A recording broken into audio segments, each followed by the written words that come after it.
Republic বাংলায় exclusive Padmashri প্রাপ্ত কার্তিক মহারাজ গতকাল কেন্দ্রীয় স্বরাষ্ট্রমন্ত্রীর সঙ্গে দেখা করেন। তিনি বাংলার পরিস্থিতি নিয়ে অমিত শাহের সঙ্গে কথাও বলেন বেলডাঙ্গা ভারত সেবাশ্রম সংঘের প্রধান। এই মুহূর্তে আমার সঙ্গে সরাসরি রয়েছেন পদ্ম পুরস্কার প্রাপ্ত কার্তিক মহারাজ। মহারাজ, আপনাকে একটাই প্রথম প্রশ্ন, যেটা যে গতকালকে অমিত শাহের সঙ্গে আপনি দেখা করলেন। অমিত শাহ নিজেও কালকে নেতাজি ইন্ডোরে মুর্শিদাবাদের বিষয় নিয়ে কার্যত উদ্বেগ পোষণ করলেন।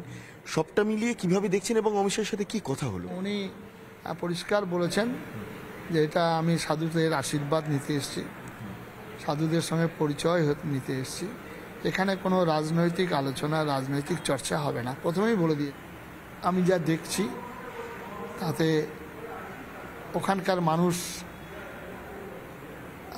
যে পরিস্থিতি হলো ওয়াকফ নিয়ে, এনআরসি নিয়ে, স্বভাবতই তারা এটা বলবেন যে আমরা একটা পৃথক শাসনে থাকা চাইব। যারা আজকে টিভির পর্দায় দাঁড়িয়ে বড় বড় বাদ ঝাড়ছে যে আমরা বাংলাকে ভাগ হতে দেবো না, এখানে হিন্দু মুসলমানের কোনো বিভেদ নেই, তারা জানেন না, তারা মূর্খের স্বর্গে বাস করছেন। কি দিয়ে বোঝাবে আজকে ধুলিয়ানের এই ঘটনা? কোন যুক্তি দিয়ে পলামার ঘটনা, পহেলগাঁওর ঘটনা বুঝাবে? কোন যুক্তি দিয়ে, কোন বিদ্যা দিয়ে? এটা কি পোলারাইজড হয়ে গেছে, মানে হিন্দু মুসলমান বিভক্ত? এই প্রজন্ম আর কখনোই এটা বিশ্বাস করবে না। মহারাজ, আপনি ভোট দিতে পারবেন, মানে আশঙ্কা প্রকাশ করছেন যে ভোট দিতে পারবেন না, মানে এরকম? আমাদের ক্ষেত্রে হয়তো আলাদা ব্যবস্থা, কিন্তু সাধারণ মানুষ তো পারবেই না, সাধারণ মানুষ তো পারবে না। এখানে যেভাবে ভীতি সঞ্চার হয়েছে, পারবে না। হুমায়ুন কবির বলছেন মুর্শিদাবাদের যে সমস্ত থানাগুলো রয়েছে সেখানে এমন কিছু কাজকর্ম হচ্ছে যেটা অবৈধ, এবং সেক্ষেত্রে দাঁড়িয়ে উনি বিরোধী থাকলে 24 ঘন্টার মধ্যে ব্যবস্থা নিতেন। এইসব বিভিন্ন বিষয় তিনি উত্থাপন করছেন।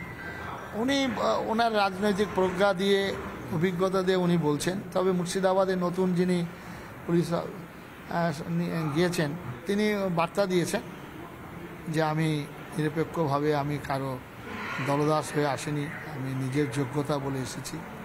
কিন্তু উনি এটা বলেছেন বটে, কিন্তু ওনাদেরও উপায় নাই। ডিএম এসপিরা যতই হোক না কেন, কারণ রাজ্যের যিনি প্রধান, প্রশাসনিক প্রধান, তাদের নির্দেশ তাদের মানতেই হয়। আপনার কি মতে ইউটি হলেই কি ভোট দেওয়া সম্ভব, বা ইউটি হোক আপনি চান? হ্যাঁ, ইউটি হলে ভোট দেওয়া সম্ভব হবে।